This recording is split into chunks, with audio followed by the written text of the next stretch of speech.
already 1 minute late, so let's try to catch up. And if everybody... Verde.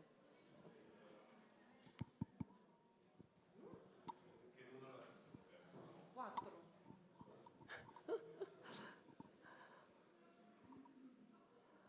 All right, so while people get on their chairs, just let's start. Welcome to the cybersecurity session. So Stefan and I tried to put together together with the speakers, some topics that we thought could be interesting for others that are undertaking the journey. One of the things that we would like to demonstrate is that security is not an afterthought, as it has happened in the past, but that it's really one of the things that are considering when building infrastructures. What we try to put together is really a variety of speakers representing different phases with the UNode, which you have heard a lot, so we don't have to say a lot what it is. Another large-scale federated infrastructures, which is EduGain, the research perspective, and the work that is undergoing in the build-up. And with this, I think I will keep myself very short and introduce the first speaker, Mikko Ai. Mikko Ai works for PSNC, is also team lead of the security team in PSNC, is co-leading the activities that are happening in the EOSC EU node in the security team. And he will tell us lessons learned and what worked and what did not work in the EU node. Mikko Ai, floor is yours. You can use my microphone. You can be... Okay.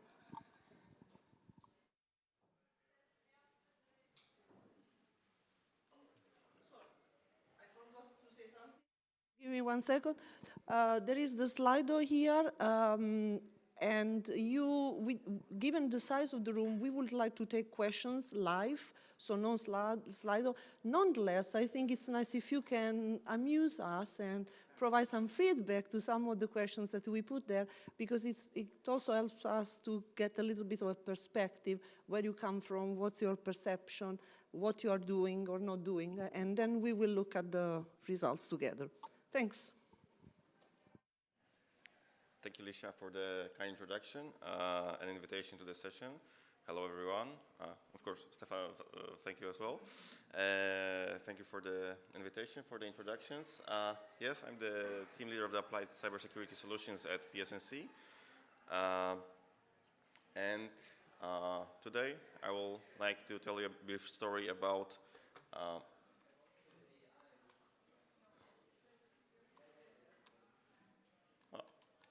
right. Okay, now it works. This one doesn't. Okay, thank you. About the EOSC's EU node cybersecurity, short disclaimer. Yesterday, today at the booth, I had the pleasure to listen to Peter talking from the EC perspective on the EU node. Today I'm representing the Poznań Supercomputing and Networking Center, and I'm the information security officer for the EOSC exchange services of the node.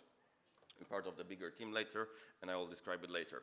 But the EU node, something that took quite a couple of months, years to come together to make it happen. And what I want to start with is that the node, the EU node, the reference node, how we'd like to call it, is a distributed complexity in the end. You all had the pleasure to see some videos, demos of how it works, the portal, the services, all integrated together. But beyond the facade of those sweet UX optimized pages comes a lot of distributed complexity. The team, I think it's over 50 people that have been working tirelessly for the last 20 months, or even more, to deliver, to make the first anniversary of the node happen and make it a success. The important part is that what I wanted to highlight here is that we comprise of, as the reference EOSC infrastructure, as you know it from the handbook, we comprise from two sets of services: the core, which in case for the EU node is deployed, distributed across over half a dozen places, infrastructures. So this also already, it's not about just 6 services there behind it, but the way it's distributed across Europe. For the EOSC exchange, I can say that for the 6 services that we provide for the researchers, we're located in 2 data centers, one in Poland at PSNC, the second one in the north, delivered by SafeSpring. And this has been quite a roller coaster to actually make it happen. But in order to sort of, how would I call it, manage the complexity, the security team, the EOSC CSIRT, and the security team that is coming from all those parties. There's over just a dozen of us, maybe not full-time on the node, but definitely supporting specialists from all kinds of groups, compliance, SMSs, down to forensics and CSIRT teams. We came up with a basic proposal for a framework, security quality assessment framework, which we like to call a baseline. And this is something that lets us drive the services securely, or make sure and sleep sound that when something happens, actually the services that are happening and the services that will be onboarded on the node are actually safe and secure for the researchers, and are also safe for us as the contractors for the delivery. So this is what I would like for you to, let's say, have as a takeaway from this session. Brief summary, that's probably one of the most important slides here, one of the last few. I'm almost done. Is that when you have whatever change in your service and requirements, then I would like to propose to you that some stage security. First, be preemptive, invitational to your delivery team, to your service managers. Ask them politely to go follow a couple of the procedures, documentation pages. Let them, in their own pace, do their delivery, yet just slightly poke them, pester them to integrate with whatever automation you have on your systems. But this is what also Alicia highlighted earlier. As the service managers are delivering the service that's supposed to be in your local node, then take security as a primary citizen of the project and introduce it early on. Propose that through a slight detours, the security can happen. Then, when the service owners are all eager to deliver the service actually to the system, then you can come in and actually verify that everything has happened, do a penetration testing, the classical security. And also, what I deliberately put here is the deliverables checklist. This is something that people tend to argue is and is not part of the security scope. We try to take it under our scope, but just as a sign of the backup plans, the backup testing, the disaster recovery plans, and making sure that all the configuration for the production is stored in a database for any RFCs later. And let's say this is the minimal set. This is something that might help you then sleep sounder. For the automation integration, you will know what's in your service, what's in your constituency, what are you delivering, and what are you protecting as the security team. But this wouldn't happen if this hadn't happened quite a few years even earlier, and it's basically on a, I wouldn't say monthly release, but annually updated. The security standards applying to all European Commission information systems, I'd like to refer to them as the golden standard. those 36 documents, they probably not all apply to you, but if you like, if you need to check if you're unsure of anything, go into the web page, download the pack, and try to find, let's say, the minimal important rules on how to secure any kind scope of your systems. And coming now to this is basically what we're intensely analyzing even 2 years before, just to make sure that the delivery a year ago would happen smoothly. So, but technically on, I want to say daily basis, but quite often we come back to those and verify if something is aligned or needs an improvement with us. So where are we, or how did it happen? It all came with the EC's options to deliver scientific offer for the teams, for the researchers in Europe. Then I purposely put up, let's say, the bigger circle and the smaller cycle there, because the bigger one is the one that the front end, the researchers, the community see, but behind the contractor's delivery it's an endless cycle of checking the compliance, monitoring the landscape, and verifying that we are actually hardened for the rising challenges, and then going back to the delivery and through the contracting authority, for the EC, for the users, verifying that what we are delivering is actually good. And if the request changes, and as Peter shown you yesterday, our users, we have 4,000 users that are demanding, are requesting changes, are requesting new features. So this is what happens. And we're trying to address it, always constantly trying to make it secure. And last but not least, something, let's say, to set the stage for UPRO later. In the end, with such a complex and distributed systems, what I found, it all drills down to the people that you're working with and that you will be working with. So as a EOSC node security team, I am standing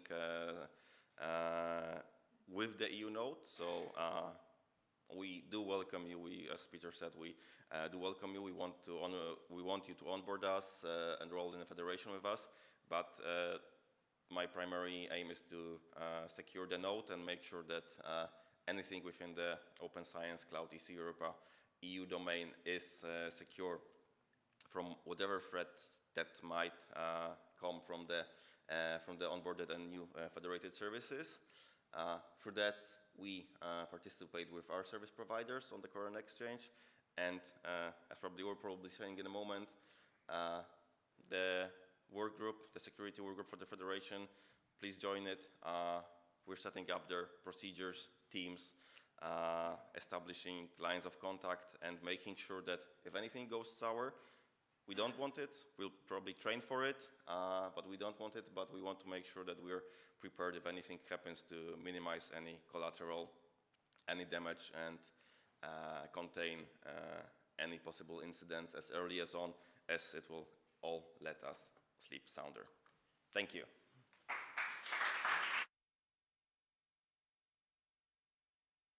Thank you, Mikołaj, for being sharp on time. Could you put up again, please, the QR code once more? There are more people, so just checking. Are there urgent questions for Mikołaj right now? Oh, sorry, it's me. I am the QR code. I should have put that on my t-shirt. We plan to have a panel later, so you can ask questions, but if there are really urgent questions that you don't want to hold, we, of course, will not stop you from asking right now. If not, we'll go on to Martin Kremers, works for SURF, but has been also co-leading the work package, the trust and identity activities within the Jean project, and that encompasses a number of services. Today you are also proxying a bit. You are not really in the EduGain security team, but you is proxying for the team because nobody could be here, and he will tell us how EduGain, again, a large federated infrastructure, has managed the security aspects there. So Martin, the floor is yours. see it there. I see it on my screen now, on that screen. And I see it there. Thank you. So, yes, it works. So, yeah, thank you. Thank you, Licia, for the introduction. So, yes, as said, this is mainly the work of the EduGain security team, of which I'm currently the proxy by them. So, let's see. I'm going to talk about, so first of all, what EduGain is at all, to give you a short introduction, and then go over to how we introduced the work on the C-certs and the stuff that we learned also. First of all, who knows EduGain? Now I'm curious. Not bad, at least half of the audience, that's good. Well, I mean, on one hand, you could know EduGain. On the other hand, you should mainly know, I hope, your own federation, or at least your own institution. And EduGain is, as such, always with middleware. It's the unfortunate part that you don't see it. I mean, it's good for the end user. It's sometimes a little bit bad for the people who are working with so many heart and soul into it. But hey, that's life. So EduGain is the inter-federation service that connects all the identity federations that are out there, mainly run by NRENs or some other parties around the world, simplifying access to content, service, resources for the global research and education community. So basically the inter-federation that connects all the local federations from your country. So what is a federation, an identity federation? Of course we know well, in principle it's basically working together, trust. Collection of organizations interoperating under a common rule set where we have the legal frameworks, policies and the technical policies, profiles and standards in place. And there is a federation operator basically as the trusted third party that connects all the trust to all the entities, because we all know, especially the technical bits and pieces like SAML stands and stuff like that, but also the policies are very important.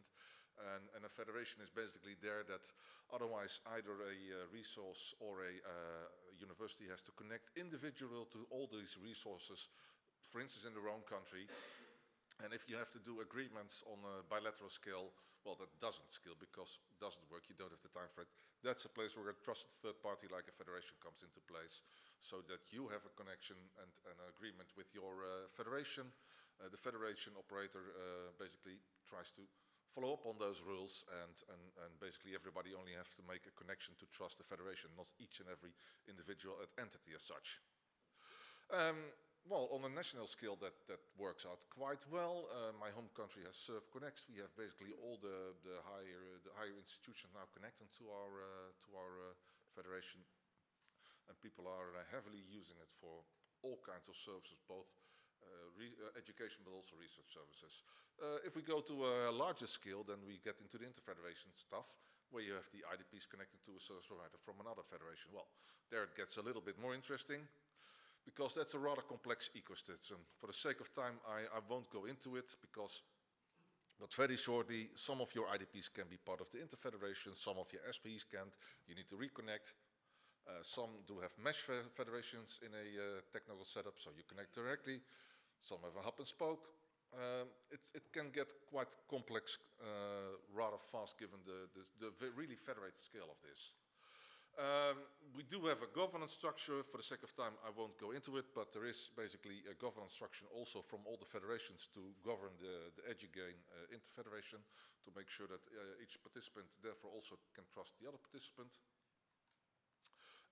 And it works. I mean, it's there. It's now 15 years in productions. We have over 83 federations in place. As you can see, Europe and North America are fully covered or almost fully covered, and you see upcoming places in South Africa, South America, Africa, and also Asia is really getting into to the interest, especially on connecting to major resources like publishers and stuff like that, and also for, of course, research that's being, datasets being in Europe or the US.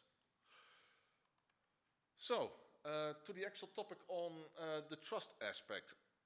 Certify, EduGain, CCert, all kinds of terminology.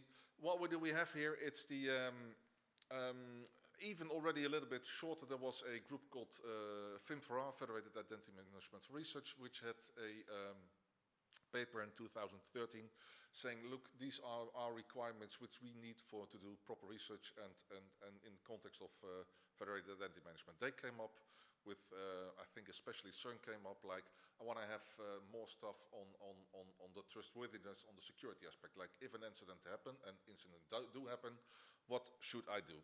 There came out the Certify standard, which is, as you can say, the Security Incident Response Trust Framework for Federated Identity. Backronym-ish, I guess, still. But hey, basically a set of rules like do no evil, patch your machines, some really, I would say, common sense approaches where you have to adjust to. And also one of the aspects is also give me a security contact. So I can reach out to that. Partly based on FinFra, partly based on the other topics, we also had an ARC project on also on delivering services and blueprints. You heard about it yesterday.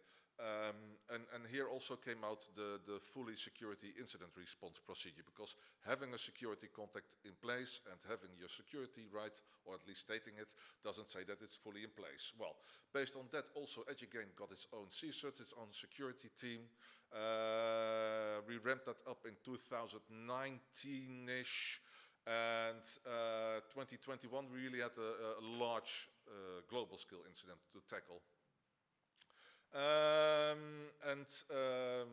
Yeah, now the Edugain CSIRT is also officially, it was a security team, and now it's really officially vouched also as a CSIRT according to the terms of reference of all the CSIRTs that are out there. So it's really now the official CSIRT, in states of CSIRT, also the other CSIRTs, that's there. So we have a CSIRT, we have some lightweight procedures, but still common sense to keep stuff running, that if an incident happened, people can contact each other. So what are the symbols? Well, of course, the incident response coordination, that as much as we'd like to prevent stuff, incidents do happen. Communication challenges, I'll talk about that more, but also the requirements for federation security contacts. I mean, that's one of the major things to contact persons at all, and risk assessments. Incident response on a global scale, it can be challenging, because which contact do you have to have? I mean, we have the Edugain CSIRT, there are CSIRTs on scales of federation, there are CSIRTs on the scale of NRANs, sometimes the same. The university has its own CSIRTs, sometimes also more. So here you have a diagram of who do I have to contact and how can I take it. That can be a challenging thing. We try to make it even more workable. We're now doing some kinds of tabletop exercises also for ourselves and for others to know what you should do in the case of a security incident. But it's also for us to refine the processes on this federated approach, like where are the issues we tackle when we really have an issue, like who are we missing or who's has too much communication. So it's a little bit finding the right path. And sometimes it's on a case-by-case basis. As said, 2021 there was a global incident. Here you can see what the impact is, especially that it takes you the federated university, but also sometimes it takes the non-federated universities. I mean, they are not limited to part of the federation, because sometimes data or credentials get used otherwise. And as you can see, especially the 6 months of communication, that can be challenging, especially if you have to reach out to, as here, like over, well, close to 600 entities, or over, so. To be honest, I don't know, and if I would know, I probably couldn't disclose it anyway.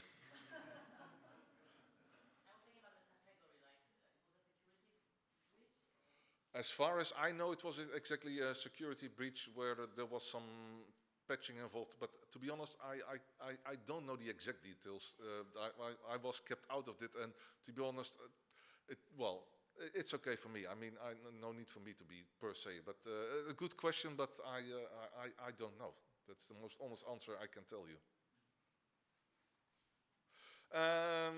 Communication, but in most cases, by the way, you do have to think about really, I like either something that's unpatched and therefore people can get in, or there's a mass breach of a rogue actor somehow. Communication challenges, of course, getting to the persons is very important, but they also have to respond. CISO does do a communications challenge, send an email and respond as quickly as possible.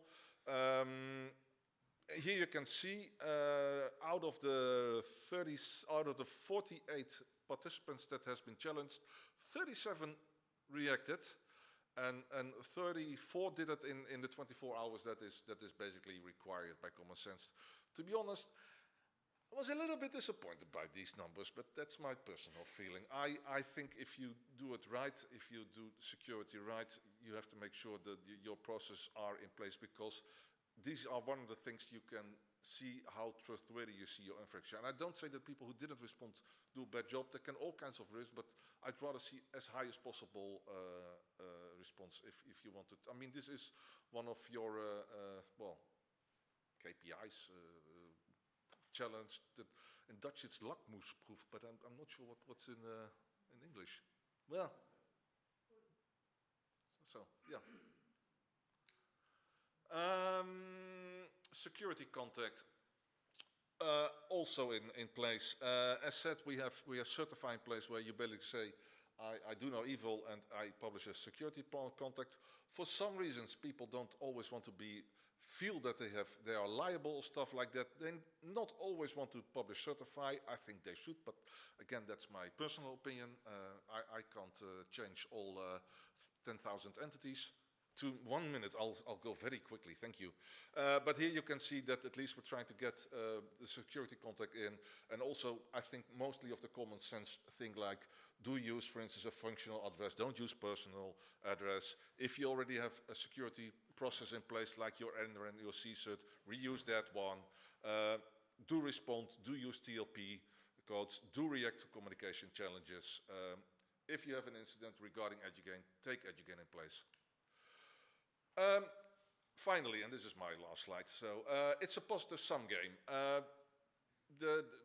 As said, if you have secure and trustworthy nodes in a federation, make the whole federation more reliable. As said, if everybody reacts to the communication challenge, it is a good indication that at least they take the process seriously. And the more you at least do it with, that's good. So the old, what's also with quality assurance, like do what you say and say what you do. And it doesn't have to be very high, very fancy or complex, but common sense is most of the times already very good. And I'm now quitting. Trust needs intermediaries. Trust is local, as somebody said. You can't trust 10,000 individuals. So yeah, we have the federations. Thank you.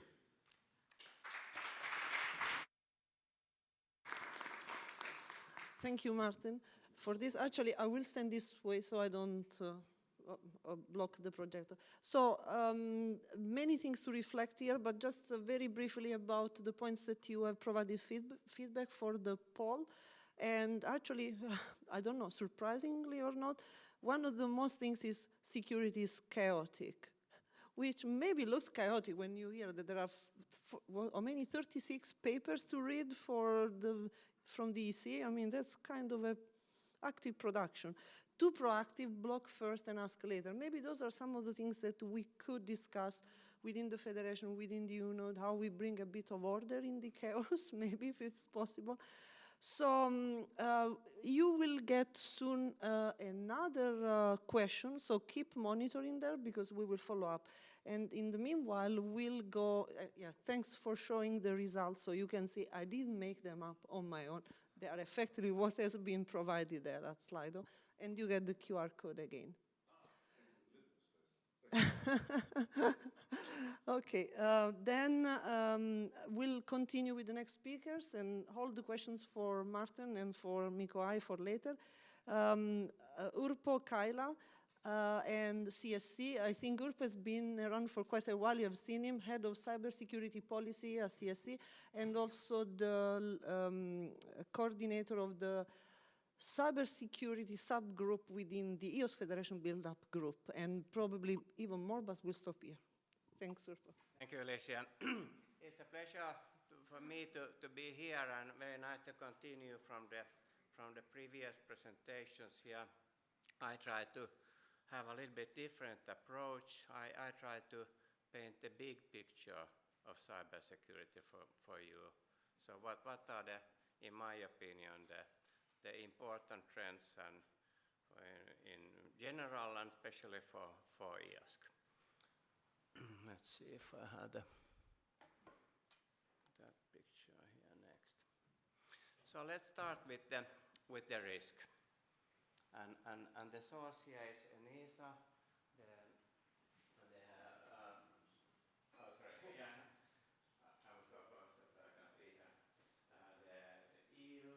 Cybersecurity Agency, but it's very in line with what the other bigger players have noticed, that the targeted object for different kind of attacks is primarily public administration and digital infrastructure.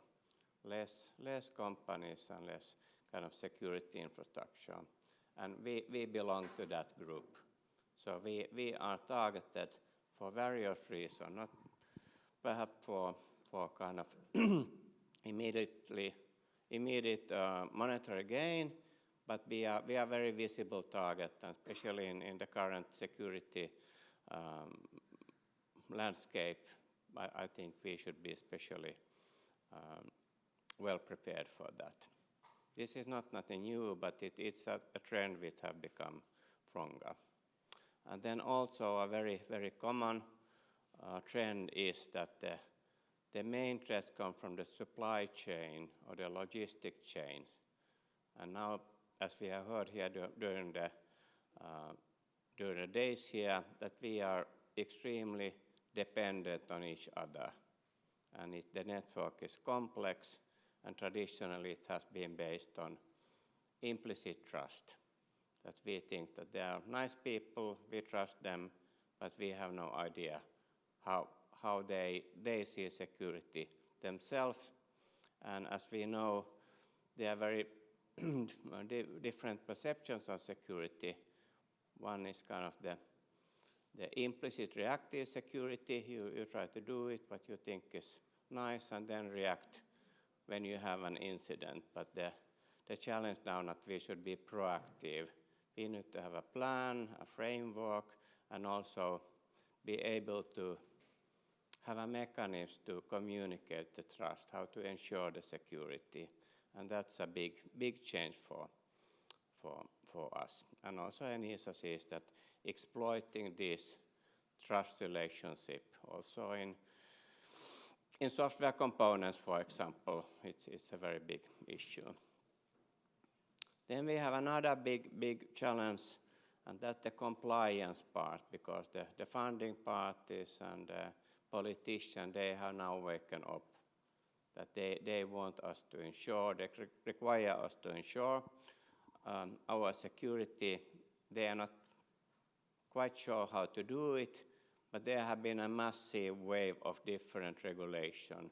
GDPR, CRA, now we have the NIS2, there are dozens of them. And they're very high level and abstract and quite complicated to implement. But meanwhile, if you see how industry does, it's kind of more straightforward, and they use operational certification, and the one which is leading in the world is the ISO 27001, which is a certification for information security management system. That is important to understand, that it's just a management framework. It doesn't still say that how secure and well-patched your services are, but ensure that you have a process for that and your whole organization is committed to that. And now when we see the role of EOSC and compare it with the global big players, the big players all have this certification. I don't know actually of any big provider who doesn't it. But we have just begun with that. I think in our communities, SURF was one of the first one. We got our certification 2013. That was my big job, and I felt it has been a success story. It has really helped us, and people have easier to see their role there. And now we have a lot of other players like Poznan and Dake in Denmark,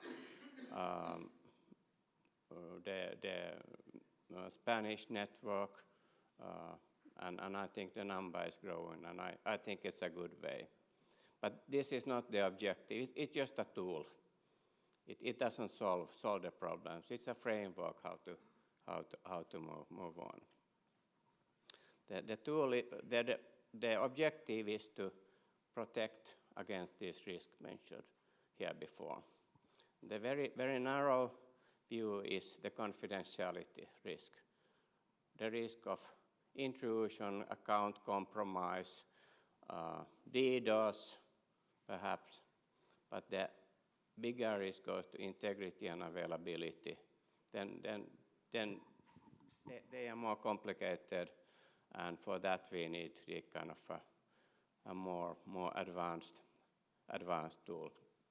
And also the complexity of the risk has evolved. We have a long time for this APTs, advanced persistent threat, and also this open source intelligence, because our infrastructure is really open. So what my personal view is here, that we need to have some kind of common way to define our cybersecurity controls, a coherent way. The table Mihail showed for EU, it's good, but there are, I guess, 10,000 requirements in all these standards. We need to keep it shorter. And the objective is that we need to involve the management. It's not only a challenge for the CSIRT teams, but all organizations need to be involved. And finally, what we have done, the EOSC Cybersecurity group has just started. We have just had a couple of meetings, but we have a clear plan. We are forming the EOSC CSIRT. We have already a point of contact there. We are working with a framework for that. And now we have given a lot of input for the cybersecurity part of EOSC handbook, and we're also preparing a policy there. But we are still discussing the mandate. It's a kind of a delicate topic. We need to have some kind of view to the node, but we cannot go and micromanage them. But that's a discussion, and it will take some time. So that was my message to you, and I look very much forward to work together with you also now in the future. Thank you.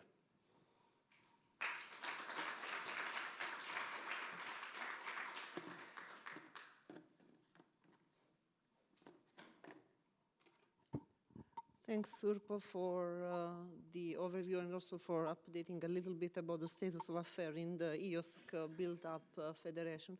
So we'll go, there is a new question, some of you, a new poll, sorry, some of you have provided answers to that. We will not go over that now, we'll do that after Jean-Francois' presentation. So then we can wrap up the first, basically the round of speakers. So Jean-Francois Perrin, you have seen him around, I believe, a few times. Well, he has different hats here, head of IT, European Synchrotron Radiation Facility, PANOSC node, and I believe in this role you will report a bit more on the research infrastructure perspective in terms of security. Use the microphone. Thank you. So, next. Just a bit of background for starting. Before the pandemic, research infrastructure were suffering attacks, that's clear, but the attacks were powered with relatively low resources and have low impact. There was no big impact, at least in European research infrastructure before the pandemic. But after 2021, the game has completely changed. like the universities, like many other actors, we were specifically targeted by criminals, cyber criminals, with a completely different set of resources available for them. And they were successful. We suffered some attacks, and one of them, this is not the only one, but I can talk a little bit about this one. It happened in Berlin, the synchrotron in Berlin, went down, and had 1 year to recover. So during 1 year, no scientific experience, just a loss of resources for 1 year. If you know the cost or the annual budget of this infrastructure, that's huge. So slowly, but we have all moved, and clearly we are in reactive position at that time, with risk assessment, dedicated governance for the cybersecurity inside the research infrastructures, training for staff, need to change the way we approach our job, and typically for the developers, but not only, for the scientists as well, network segmentation, all the technical tools to improve cybersecurity and decrease the level of risk. I'm insisting more on one, which is the multi-factor authentication. So if you want to go for an experiment, just submitting a proposal for getting access to, you need to have a multi-factor authentication. This has become mandatory for the staff, but also for the users. This was a difficult step. I can talk about ESRF. We had something like 15,000 users a year. People never heard about MFA, OTP, all this mechanism. It was quite an effort to bring everybody up to speed on this domain. I will talk a bit later about that. Another action was the creation of, we started to work together. So the group was called Pan Cybersecurity Forum because it emerged in the Pan community, in the Pan areas, but was quickly extended to some of the major research infrastructure in Europe. So we should change the title now. It's not anymore PAN, it should be ERI or EU ERI. We are in contact with the US that want to join as well. And what are the mission? Mission is to share the threats. And when there is an attack, when there is success in the attack, we need to know why it was possible at a technical level. Something we couldn't expose in such a room. But for us, it's important. We have no other way to get this information.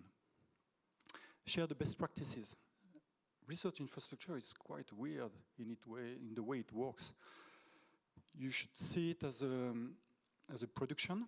We produce data, and we invite scientists that we don't really know to the core of the production. Imagine a car manufacturer. This is something absolutely impossible. And we have some challenges, specific challenges, to protect the research infrastructures. And the third one, I will come back a bit later, is try to improve. We had rapid changes, and users were lost sometime. We have tried within this group to improve the user experience with cybersecurity. So this group is open for people in charge of cybersecurity in the research infrastructures. I won't go into the detail, but we are going to publish by the end of the year a set of documents. We call them guardrails. This is very practical documents for research infrastructure. Nothing compared to NIS2. NIS has to be applied. This is clear, but this is quite high level. Here, this is pragmatic approach to challenge that we have. And this is a baseline for us in terms of cybersecurity for research infrastructure in 2025. And we ask our users. I'm coming to EOSC. When we ask, here, this is the ESUO. So this is the European Organization of Synchrotron Users. There is the same for Neutron. There is the same for... We invite them in one of our workshops to provide feedback. How do they see cybersecurity? How do they see the evolution? And there is 3 feedbacks that I would like to bring today. The synergy. At the beginning, we were working quite isolated, so we took measures, not necessarily the best measures, at least for the users. We had lack of communication, a user which is going to ESREF, and tomorrow going to the ISO, for instance, we'll have, for doing the same thing, completely different tools, different way to proceed. This is something the users would like to see changing. And they mention MFA as well. Because we all have MFA, but we all have our solutions for now. And for them, that's painful, really. If you have to go from standard OTP to something more specific, commercial solution, for instance, they end up with tons of applications on their smartphone. We need to change it. So if I come to EOSC, in terms of cybersecurity, I really appreciate the effort and that the fact that in September 2025, it was presented by EURPO, we started this subgroup. I see there's a S to subgroup, but there is only one. For me, this is recognition for the importance of cybersecurity at the level of EOSC. And EURPO mentioned it, we are trying to work on the organization of a CCERT. CCERT is important, is mandatory, but is it enough? And I think EURPO started to answer the question. I will go in that line.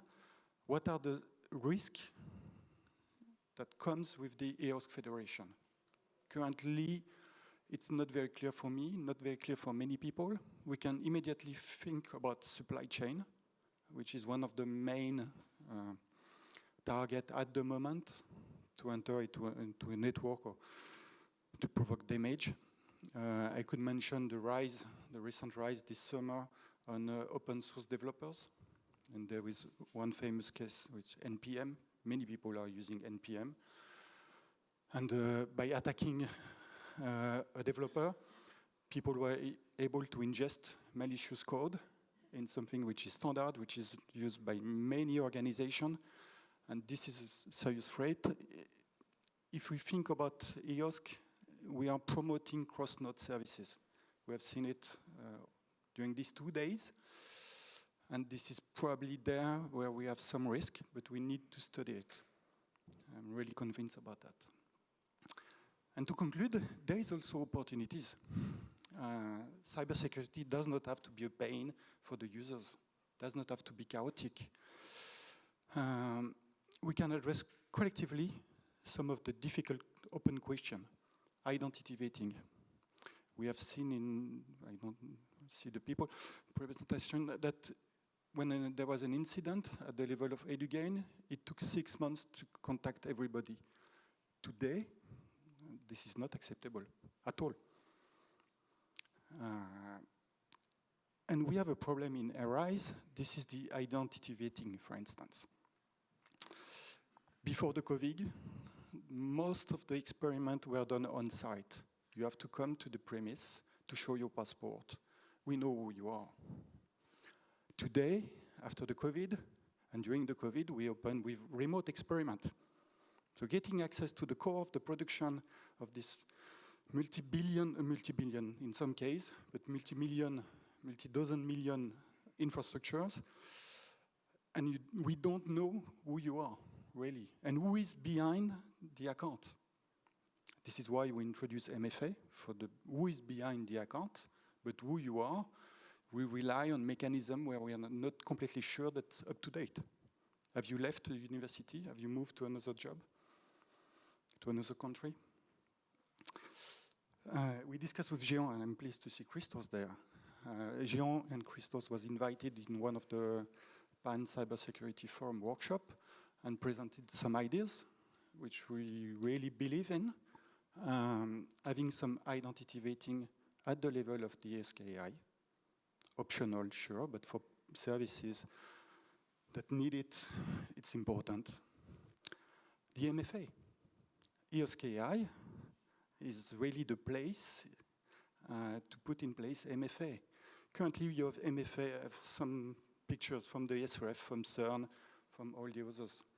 So if you have to move from one facility to another, you have to have this setup, and you have to understand the logic of the setup which is behind. I'm ready to trust an organization that could implement multi-factor authentication. And this will be a great benefit for users and for an added value for the EOSC. But more generally, this is what presented by Oppo. We need a common framework where we agreed on this. That's all for me. Thank you.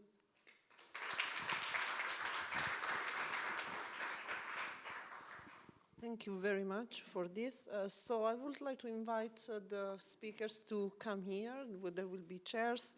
So meanwhile, can we get the result of the poll on the screen, please? Yes, that's, so actually the first two topics were really racing head to head, balancing cybersecurity with usability and keeping up with evolving threats. And then I see that other things are now catching up, budget, resource constraints, etc. So meanwhile, so maybe we can have, while you will be invited to ask questions, and please raise your hands so we can also take your questions live. Maybe we can start reflecting a little bit on these questions that you see there. If you want to sit, please just sit, stand, whatever. It's a free format. So maybe let's start with Jean-François, given that you were discussing about cybersecurity usability. Some reflection on what you see here. So the first one, balancing cybersecurity with usability. I'm convinced that currently, and especially because it has been reactive measures for DRI, the usability is not great. But I really see EOSC as a possibility to improve it very much for users by working together. This is what I try to demonstrate, and we have to invest in this instead of thinking that cybersecurity will be at the level of the node. Each node will have to manage. Yes, sure, each node will have to manage. But could we, as EOSC, improve the usability of the different services by raising up all together in an harmonized way the cybersecurity? I think this is, I'm convinced.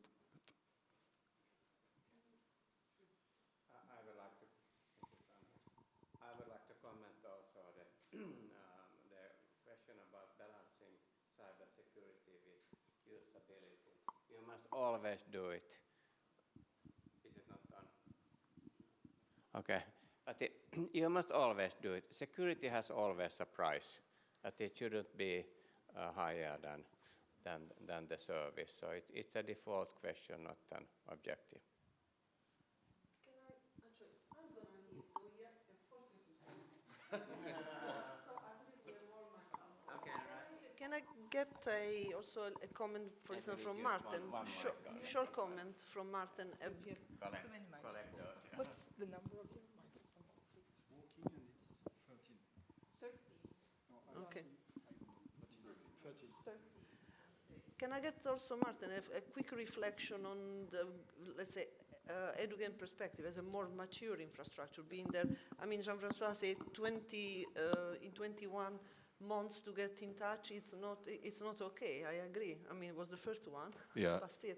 No, I agree, and I think we also keep learning on this, but it's also exactly with the stuff we'd like to do on getting more security context in, and for me also, I think Certify should be part of that more in general, is that the fact that we ask for all security context and the fact that we asked for do it in a functional way is exactly to get that reaction response in a way quicker thing, because you can't wait. And also, I think I saw off the Slido, one of the comments was like block first and then ask later. On one hand, yes, but there you also see with the tabletop exercises, if somebody has, for instance, an exam or something like, or a department, as always. Yes, block first is a good approach, but it's always more nuanced, because exactly if a whole school can't access nothing, you're also in well, for usability stuff, also some issues. So it's really a balancing game. Thanks. Mikko, maybe a comment also from your perspective on that? Yes, well, it's difficult to add anything now at this point, but technically, and this is what we learned in the note, is that exercises is everything that actually matters around people. Exercises, training, and I would say not only with the security teams, that's, let's say, the first line of defense, but exercises with the users in themselves. Training them, I can, let's say, spill some beans that, for example, in the node for the last year of production, we kind of had a single incident, and it didn't really arise into an incident. It was contained early on, but I trust that the process with the security early on as taking into account for the whole project or the venture, for the infrastructure, you name it, solution that you're protecting, taking it early on into account, and then already incorporating it for the user's experience from the very beginning, that they don't get the shock, and now we're introducing something that will, let's say, that they think that blocks their work or introduces some irritations. But if they're, let's say, trained from early on with the feature in place, they just get to use it. It's a price to pay for it, and it's there. So, could you please put the questions on the screen also now? So, meanwhile, are there people that have not put questions on slide or that would like to ask questions live? I was counting on you. Thank you. I have a very specific and long question. It's about combining the evolving threats with the usability. So I'm wondering whether you already came across the evolving threat, which is the AI agents. And I think the research infrastructures and any facilities that at least I was speaking to that is holding the scientific data has already encountered the thing being harvested by the AI models. So the models get the data and do their thing, and we are not happy about it. So I was thinking about the good ways to do that, because just, cutting off a certain part of the world is not a good enough solution for me. So have you encountered the AI problem, and have you already thought about how? And I think in EOS that will be one of the main threats, considering how AI services are now popular and how many of them are growing and unlawfully using our data. Thank you. Anyone wants to address that? Yes. Yes, it exists, and currently in the Pan Cybersecurity Forum, all the people which have suffered from it have blocked it. And this is not the final word, but this was a sort of emergency answer. This is for the data, but this is also for the publications. This is for almost everything. So currently this is the situation, but this is a topic which is on the table, and that will also, I agree with you, be on the table for the EOSC.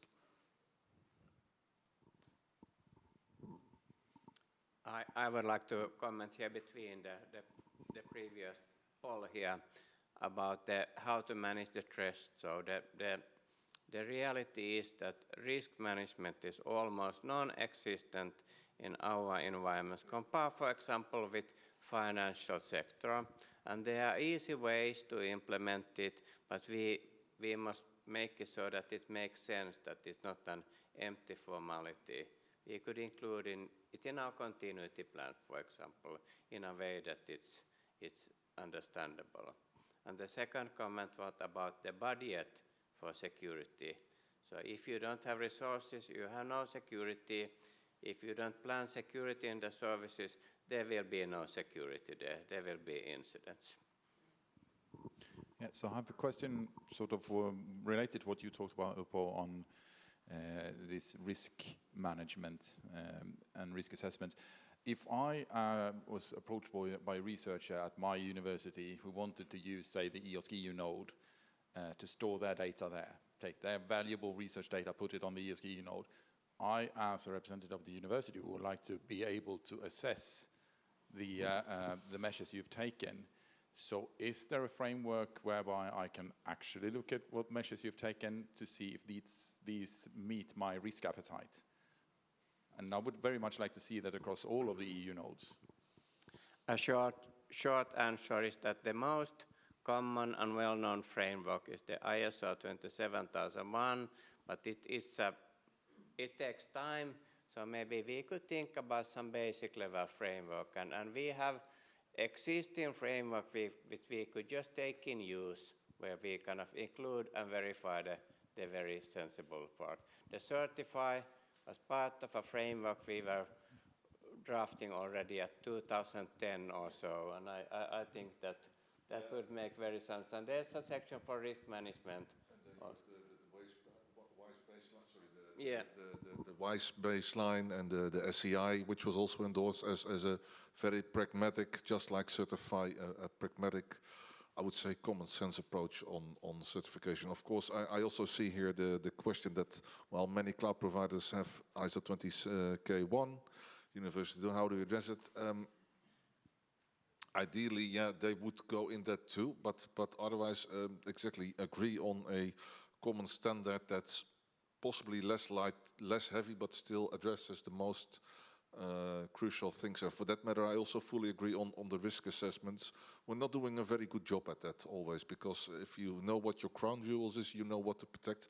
Otherwise, you might protect the wrong things or putting your effort in the wrong direction. That's given the scarce resources.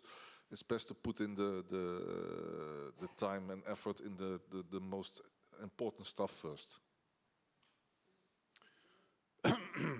So I have a question kind of regarding both to this type of risk assessment, but also to the usability that we were talking about earlier. And that is, we see quite a lot of these things where we actually put in place quite good security measures, and we have a good, strong security measure. And for example, looking at sensitive data or something like that.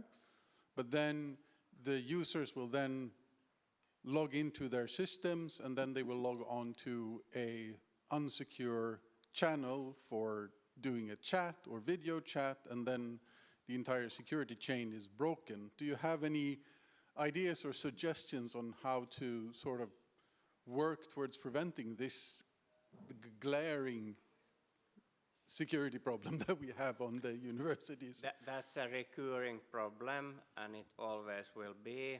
But my approach is that we need to draw the line somewhere, and we need to think about liabilities and responsibilities, see that where is our responsibility, what is the user's responsibility. We should always include that in the terms of use, but we cannot control everything, and then we need to draw the line then. And also referring to that is technically what came out of, or what we're protecting in the EU node is that first, I mean, I don't want to, let's say, see it as, let's say, narrow tunnel vision or narrow-sighted, but with so many threats rising since the pandemic, the budgets and the security teams within their budgets already have their hands full with the threats, the actual adversaries. So on what you're referring to is, the only thing is that I can say is that as a security teams, we do participate in the working groups with the end user support. And I mean, we cannot protect the end users from themselves. We can only require them, ask them, throw at them as many, let's say, training material. Let's refer, for example, to the Gion Cybersecurity Month, all the webinars, everything that's basically coming in. So, I mean, that's all we can do. We still have our hands full with the adversaries that try to actually do damage, and we're doing quite a good automated job with it, handling all those. Whereas when a user hurts themselves, I mean, then it's only block for a moment, block first, train, but we don't know how many of same situations will come in later, but we know they will happen. I was interested to see the discussion of 27,000. I think it's a good standard. I agree it's quite heavy. If you're going to go for something lighter, do you see self-certification as the way to go? Because otherwise, but you have a problem, right? If you go for external certification, you have to come up with a whole new schema. You have to build trust in the schema. There's a cost. But then why not use 27,000? Or you go the self-certified route, you drop your level of certainty massively, but you have a greater chance that people participate. Do you have any ideas about which direction you would support going? I think self-assessment is a good and necessary start, but people are typically either too kind with themselves or too demand too much and say that nothing works, everything is zero. So what I have personally very good experiences are peer reviews, that you have trusted partners. We have done that in nationally and between different sites, and we are kind of similar minded. We have implicit trust. We can sign a little NDA. I will go to a neighboring country here in a couple of weeks to facilitate their ISO 27000 process, and then we have a mutual understanding, and it helps a lot. Then there was some question about. I wanted indeed to go also a bit on the slide, because we have not forgotten some of the questions have been answered, notably on the 2701 and what to do, and a few other what Anders was asking was related to the Slido. But more Slido questions are appearing, so I think this one is interesting. Will additional effort that will be required to deal with the security task discourage people to apply? And that's always a question, because what we hear a lot is that people don't have resources in terms of humans, really, not machines, really people that can be there, trained people, effort. I mean, so what is your thought? How can we encourage that rather than discourage? This one, yeah. This is a risk assessment. What you have to protect and what you could accept as a risk. So if we go that way, we will have only low-level services, which could be fine. If we want to give access to services which are, and to enable the transfer of data, to enable the transfer of software, there is a cost behind that. And it should have been, and should be recognized. If the software needs a single VM or container to run, and it could run and completely isolated, fine. If your software needs lots of resources, will engage cost with these resources. This is not acceptable anymore at some point. So we have this tool, the risk assessment, which is not so difficult. And at some point, someone has to take the decision on it. And the service owner has to take the decision.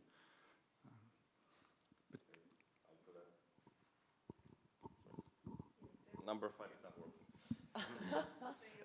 If I could add only to that, is that from what I feel it is that the approach for the association now going wide with the federation, it shouldn't be, let's say, perceived as discouraging or extra piece of work, but it should be seen as a somewhat of a reward type of style. I mean, be proud that you actually done this, not extra step, but a mandatory step to invite your researchers to, let's say, make them feel safer, more secure, to trust your services, to, let's say, convey that kind of message that it's not something that's restrictive, disruptive to the research, but it's something that actually emphasizes that either for certification, for the 27K batch, the 42K1 batch, the 9K1 batch. I mean, there are plenty of those. You get the users to trust that this is a platform where you can throw in your data, do your research, and actually make sure that the results stay there, that the results won't get harvested. This is everything. This is, let's say, the extra reward for the community. And nowadays, I mean, it's mostly a change of thinking matter, of the approach, that cybersecurity, and I feel that already in more and more services were probably said about the big cloud providers. Now we're seeing more universities and their IT services getting certified.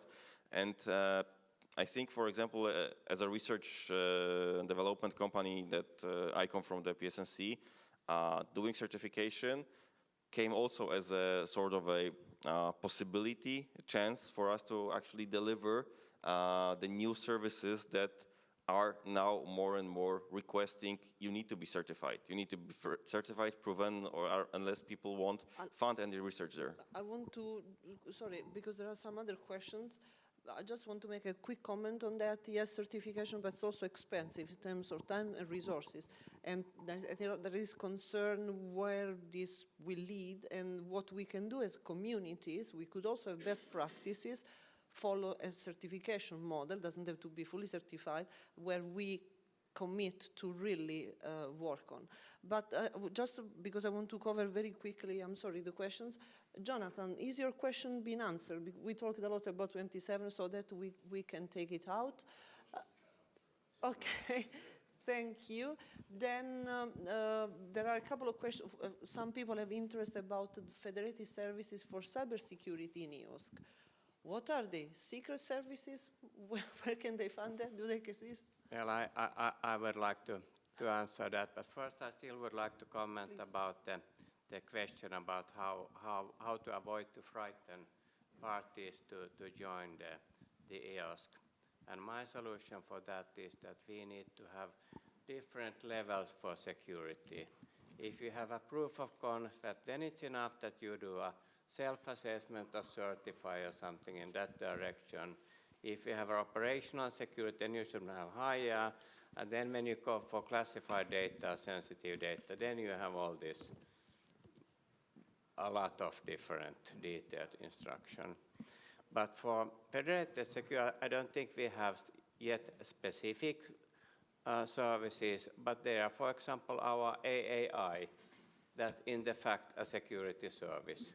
But still yet to come, do we need to have monitoring, scanning, alerting? It's not even in the roadmap, but that's something to be considered.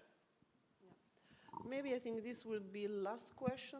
I believe it's for Jean-Francois or any one of you that has MFA. How long did it take to roll that out? For the SRF, it was in 2023. It took several months. So not technically setting up the system is easy, nothing very difficult, but getting in touch with the users, supporting the users. MFA seems relatively more used, and typically young people using GitHub, they have to use MFA. If you want to submit a proposal now to the EC, you have to use MFA. So it's becoming more and more common, but we also have users which still have difficulties with it. Between the QR code, for instance, and the scan on your laptop, and the fact that you need to put the first code to verify that everything is working well, you have 30 seconds. It's typically, for some people, which are still scientists and very good scientists, which are more than 70 years old, that's become difficult. So you need to invest in support, I think more than in technical part, if you want to set up MFA. And the big part is the support of the users, the costing part. And I'm ready to pay for a central service for the support of good quality. So we are standing between lunch and you. So maybe one last comment, unless there is anyone that has really a question, that last minute question. Otherwise, really short comments from all of you to wrap up the session. Yeah, for me on AI is exactly, I mean, make sure that everybody in the game enables their user, because if they don't do it, anyway, a researcher will find his way to do his job. And if he can't use the AI, for instance, of the university because you block, for instance, access to the EOSC node, then he will find his way to an Amazon or stuff like that. And then the question is, well, you can check the box that you comply, but whether in the end, sorry. Short. Thank you. Any other comments from your side? I would like to say something positive in the end, that despite all these challenges, we must remember that we have the best people here in our group. We have very sharp and motivated and responsible people, and that's kind of that's really something great. So all people I have met when I motivate themselves, they have been really, really good and supporting. Actually, they have created the security. I have just kind of been making notes about that. So yes. Some last comments also from me. I mean, we're now at the heart of policy making for the EU, and also let's say referring to some questions that appeared here. We want to. There have been, let's say, many great talks or keynotes on how the EU is behind the world, and the problem is that it's not about the people. As Urpo said, we have the researchers, we have the security staff, everyone is here, but we just need to encourage them to actually do their research, to take data sovereignty, research sovereignty into serious account, not only from the AI, but from the agents worldwide, whatever kind of agents and, let's say, political influences that try to source out the most important bits and get ahead of the game. So if we're in the EU, we can do it together, but we also, for that, we need to provide secure environments. Yes. So, and on this, on the people, I agree there are great people, but last year we should commit to get young people, no discrimination, I'm not young anymore, female people, more gender diversity, because I think this is also important. So maybe that's one of the things we have to work together to make security more inclusive and more appealing maybe to others. And with this, thanks to the speakers for the great presentation, thanks to you all for interacting with us, and enjoy lunch.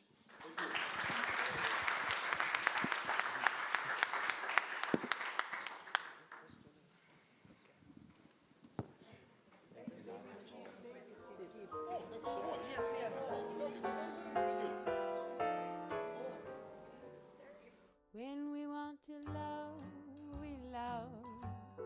When we want to kiss, we kiss. With a little petting, we're getting some fun out of life. When we want to work,